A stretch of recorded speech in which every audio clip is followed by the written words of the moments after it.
I'm your host, most welcome to 23. You're joining me for Elementalists Book 1, Chapter 2, The Exam. The morning after your encounter with a creature in your dorm, you stumble out of your room and shuffle to the campus dining hall, which is already bustling with activity. Students line up in a buffet in the center, piled high with odd-looking food. You notice that every time a student takes a dish, another one reappears out of thin air. Whoa, I don't know if I can ever get used to this place. Find Tree at the back of the line, behind a tall student with brilliant pink hair and tiny horns poking out of his temples. So, Ellie, how are you feeling after discovering that this whole time I've actually been a magician, wizard, witch? Attuned, actually. Okay, attuned. I'm basically feeling all the emotions at once. Weird, excited, confused, and scared. I mean, what was the shadow thing that attacked me last night? Several students in the line turn towards you, but Shreya glares at them, one eyebrow cocked, and then quickly they turn back around. Maybe don't tell the whole school about it. We don't know for sure what that thing was, or any of this what it means. Fine. We'll talk privately later. I guess we can table it for now. Honestly, I'm a little freaked out. And I totally get that, but for now, let's keep this in between us while we figure it out. Besides, I actually know what that thing was. I don't actually know what that thing was. I tried doing some research and came up utterly short. The line moves forward, and you find yourself barely able to keep up. I'm exhausted. I basically passed out after the incident last night, which means I got like 200 hours sleep, and so why does it feel like I just got run over by a truck? And I'm so hungry, like eat an entire pizza by myself hungry. You are tuneless. So tuneless, it's adorable. Magic uses up a ton of energy, especially when you cast whatever crazy powerful spell that was last night. To be perfectly honest, I've never in my life seen a casting that looked like that. What are you saying? I'm saying that whatever spell you shot off last night was packing some insane energies. Miss Woe is me, I have no magic. So you're starving because that blast sucked all the food out of you, essentially. This is probably the only time you'll hear me say this, but you should carbo load. She says the last word in a whisper, then immediately covers her mouth with her hands. Good to know.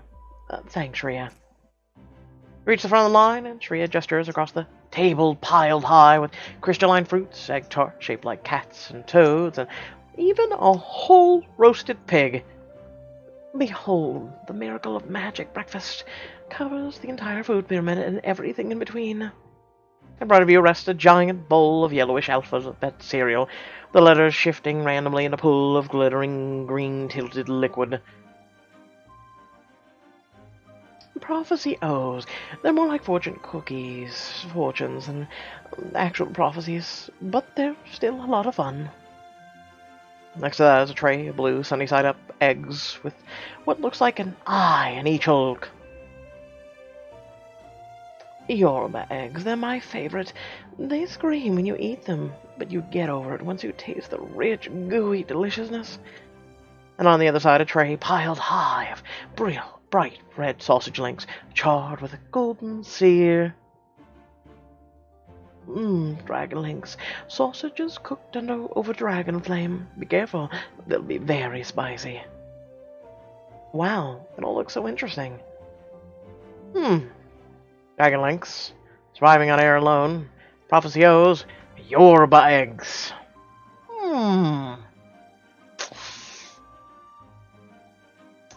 See, in my normal edition I did dragon links, so let's go with Yoruba eggs. Grab a serving of eggs and find a seat at the less crowded table. The eyes and the yolk seem to follow you as you set the plate in front of you. Shreya punctures her yolk and then emits a tiny shriek as liquid runs over the plate. That's not absolutely horrifying or anything. Poke your fork through the yolk, wincing at the little shriek, and pop a bite in your mouth. Delicious, right? And made from plant seeds, so it's totally vegan. I regret everything now. Whoa, it's so buttery and warm, like meatless lobster.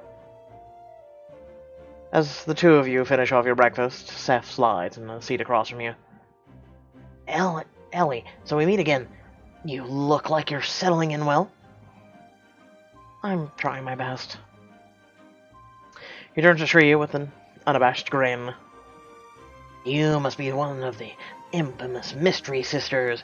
I was expecting someone wearing expensive clothes covered in head to toe in diamonds. I'm Zeph, short for Zephyr.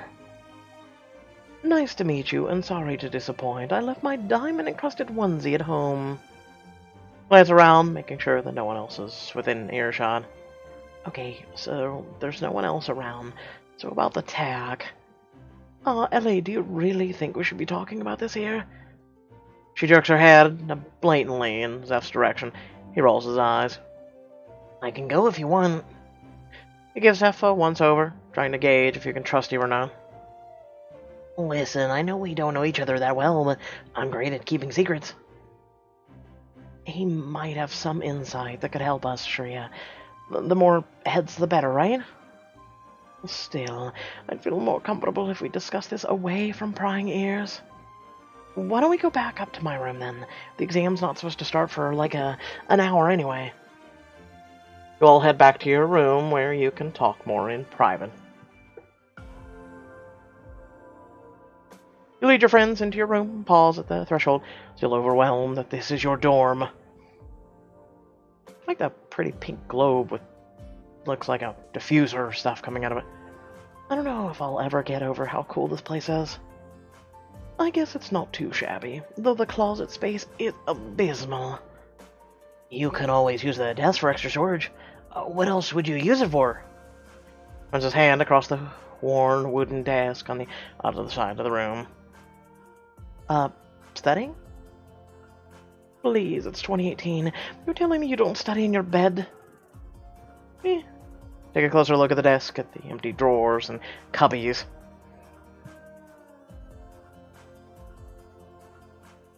That's where you're going to put all your Diamond Edition stuff. Items of significance will be found on your desk, blah blah blah blah blah. Zeph flops onto your bed, propping himself up with his elbow. Okay, enough idle chatter. What's going on with the oh-so-secret? Oh, not much, I'm afraid. Shreya turns to you, her brow furrowed as she bites her lip. I spent half the night researching this creature that attacked you, but I couldn't find anything. Hold on, you were attacked? Are you okay? That must have been terrifying. I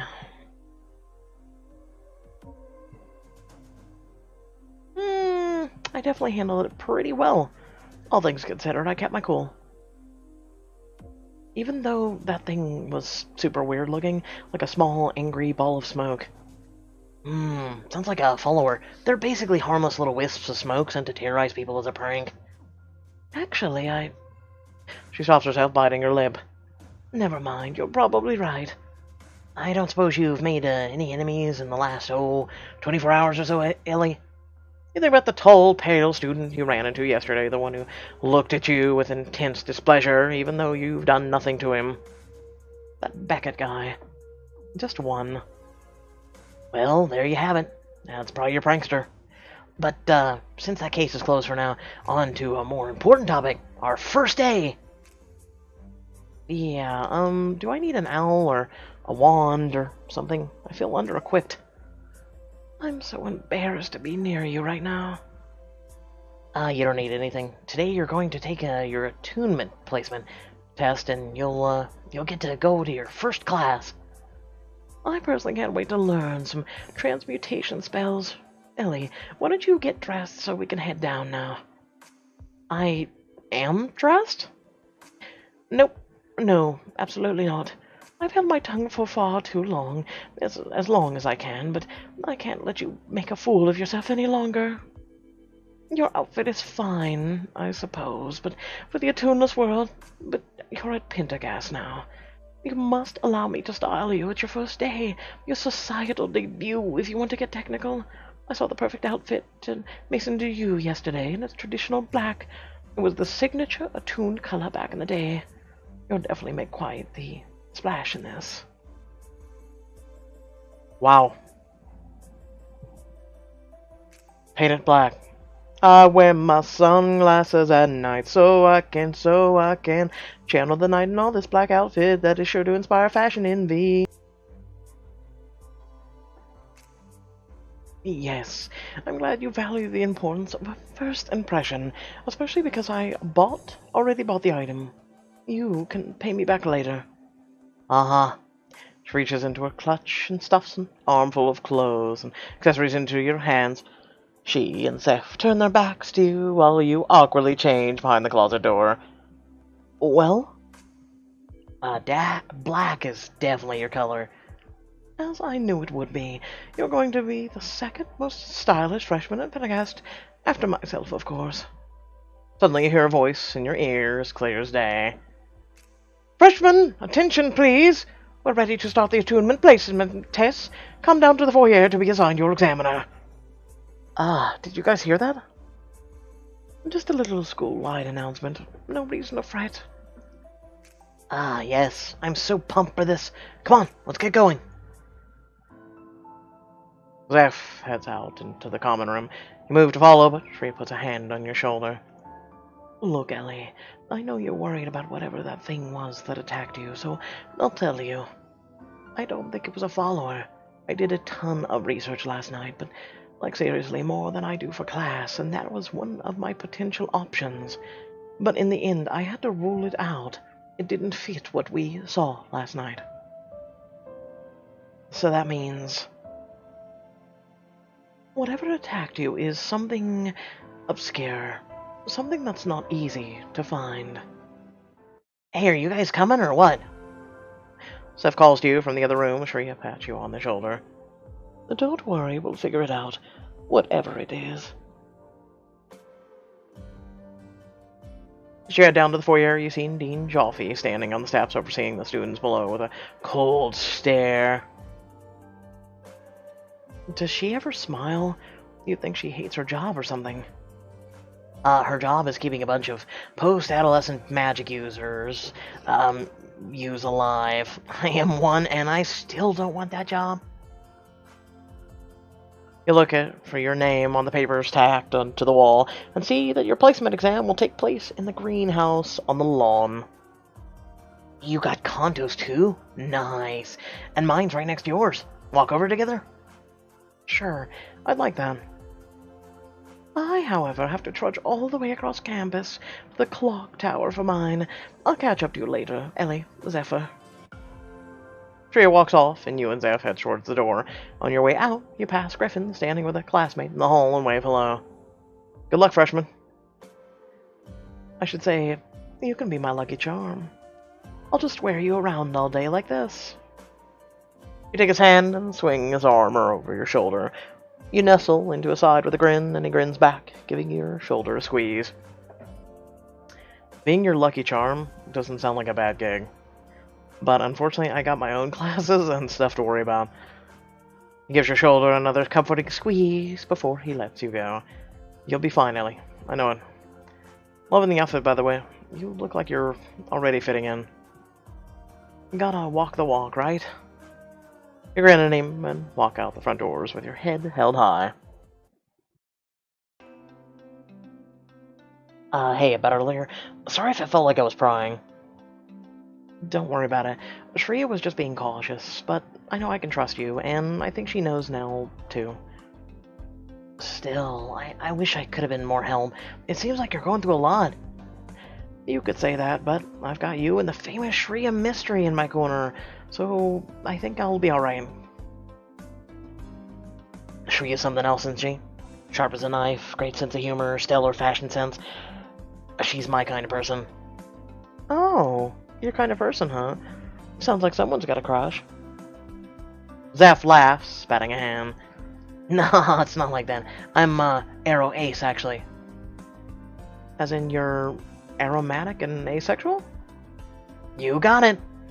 Basically, not really into people romantically or sexually. Interesting.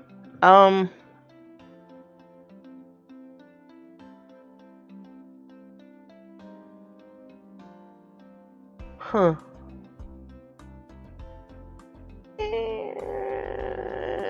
I like persons for their brain, but we'll go with thanks for telling me. I hope you didn't feel pressured to share this. Not at all. I wanted to tell you. I'm done being afraid of showing people who I really am. That's so high school, Zeph. Besides, I wanted you to know this little factoid about me, since it's obvious we're gonna be best of friends. Well, I'm honored. As you should be. I guess that's the best way to say is, I'm just into people. Friendly.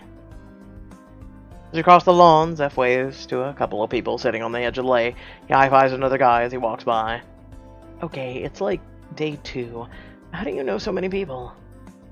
Another one of the great magical talents. I'm a total people person. Everyone wants a piece of this action.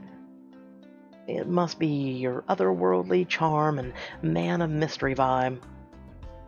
I like the sound of that. Oh, and I just thought of a fun game. It's going to take us a little while to cross campus. How about this? You can ask me any question you want, and I'll answer with complete honesty. But only until we reach the greenhouse. You in? It's your chance to get to know Zeph better and learn more about the magical world.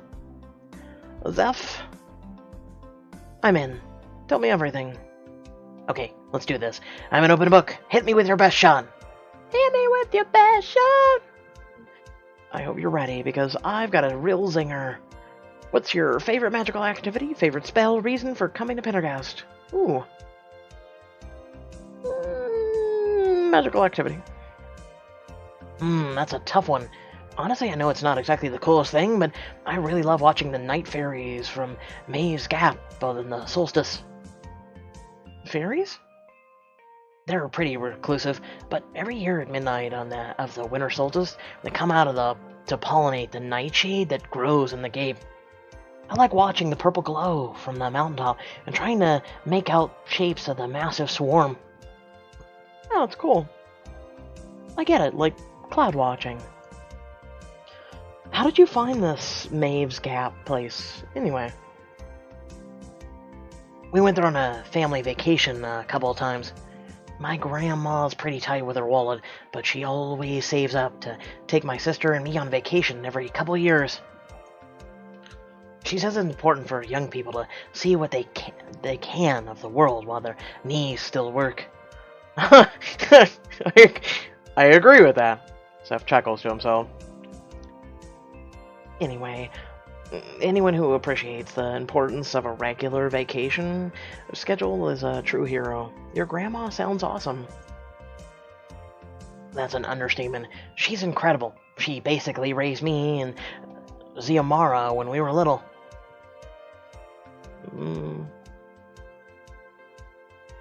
Tell me about your parents. Tell me about your sister. Which family? Your family really into the Z names, huh? Yeah, I agree with that. What about your parents? They weren't really much around back then. They're not around too much these days either. But it's okay, really. It's been like this for my whole life. My parents, they're just people who gave birth to me. Well, and Z, that's my family. What about your family? It's pretty small. My parents don't really have siblings on either side, at least none that I've met. I have an Aunt Rhonda, but between you and me, I don't think she's actually related. Don't worry, having a big family isn't all it's cracked up to be sometimes. I don't know about that.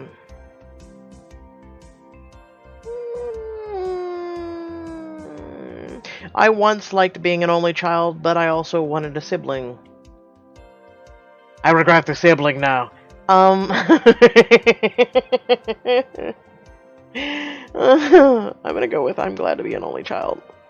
It'd be kind of cool to have cousins my own age and stuff, but having a sibling seems like a lot to deal with. Oh, sure, but it can really be awesome too.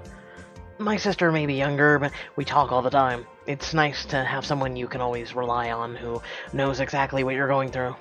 I couldn't change a thing. My grandma and my sister got me through some pretty tough times. They must be pretty proud that you got accepted here.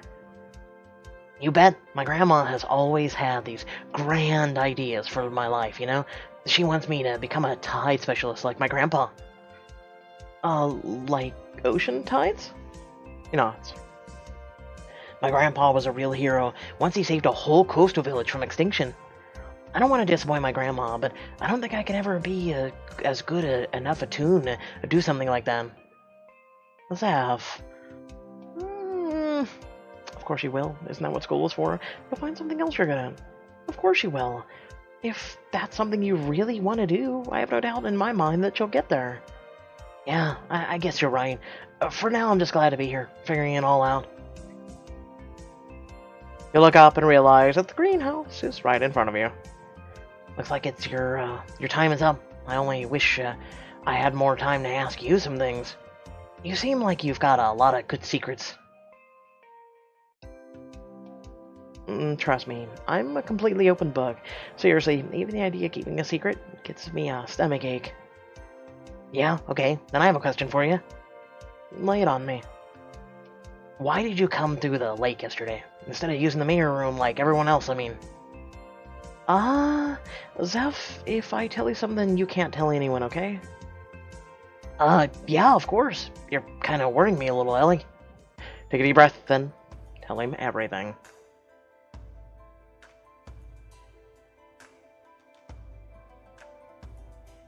And then suddenly I'm here, and I'm absolutely losing it because I can't do magic, and then guess what? Turns out I can. Whoa, but how did you get here? Someone has to know there's been a mistake or something, right? That's exactly what I've been thinking, or asking. I'm starting to think that it wasn't a mistake after all, that somebody wanted me here. That's super spooky. I can't believe all that happened in the last 24 hours. And talking about this is so much of a relief. Shreya was way too casual when I told her about this. I was freaking out yesterday. Rightly so. Even in the magical world, that was a pretty weird origin story, but don't worry. I'll help you figure this out. Thanks. I'm gonna need all the help I can get, but you won't tell anyone, right? Cross my heart and really, really hope not to die, because I'm too young and gorgeous and witty. He laughs and rubs his hands together.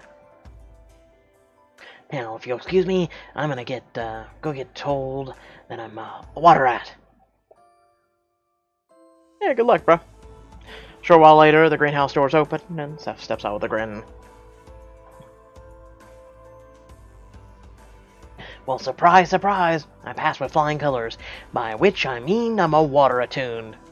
You're up? Thanks. Your stomach tightens and squirms as butterflies settle there.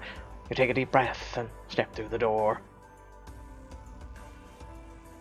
Inside of the greenhouse is warm, it's humid, and every corner of the room, not taken up by work tables, is filled with plants you've never seen before. Whoa, we have classes here? You most certainly will. You jump a little and whirl around on your heel. You spot Professor Contos seated behind a desk on the other side of the room. Please sit, don't worry. This test will come as naturally to you as magic itself. Yeah, that's what I'm worried about. You take a seat across from him. Professor Contos leans in a little closer, tilts his head and peers intensely at you, his eyes narrowing. Well, your presence is certainly strong. The strongest I've felt in quite a long while. Yes, your potential must be fairly high. Professor Contos claps his hands together, making you jump. Now, just relax. Trust me, I'm doing my best if you'd stop clapping. He bleats out a laugh, a little goat-like vibrato slipping in. You smile too, relaxing just a bit. Pardon me. I'm going to ask you a series of questions. Close your eyes and answer as honestly as you can. You let your eyes drift closed, then you try to focus on Professor Contos' deep, baritone voice, willing yourself to relax as he begins. You're working in a group, and you take the lead, handle the research, fill in the gaps, keep things fun.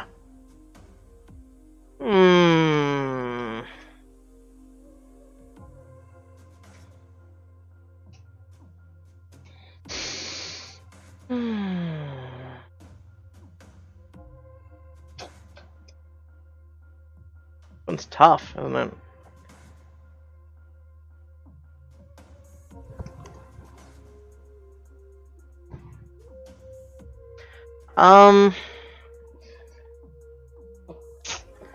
I have worked in many groups in my life. Taking the lead is one I've had to do.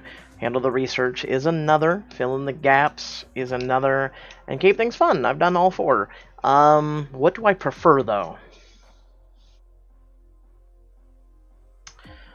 I'm gonna flip a coin, actually. No, I'm kidding. But, you know, in my mind. I like to keep things fun, but I also like to take the lead out of these two.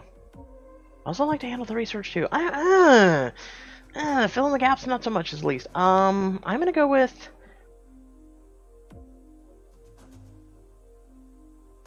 Take the lead, actually. What sound do you find most pleasing? Laughter, a rushing river, leaves rustling, pen scratching on paper. A rushing river. Where would you like to spend your time? Sitting on the edge of a cliff, wandering a canyon, up in a tree, on a beach.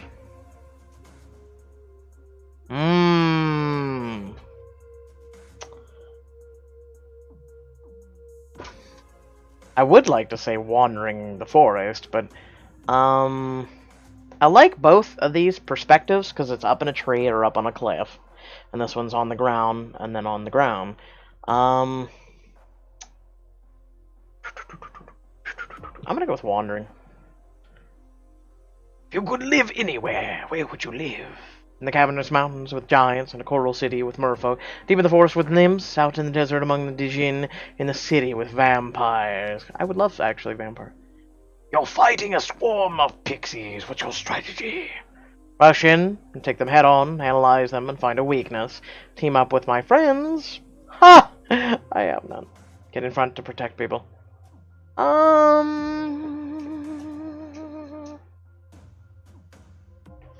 I'm gonna go in between, get in front to protect people, and analyze them, and find a weakness.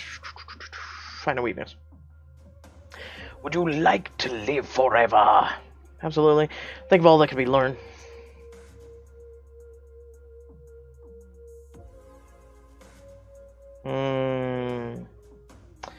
A chance to change things. Yeah. So we've got yes, maybe, and no, basically. No. Silence fills the room. You slowly open your eyes.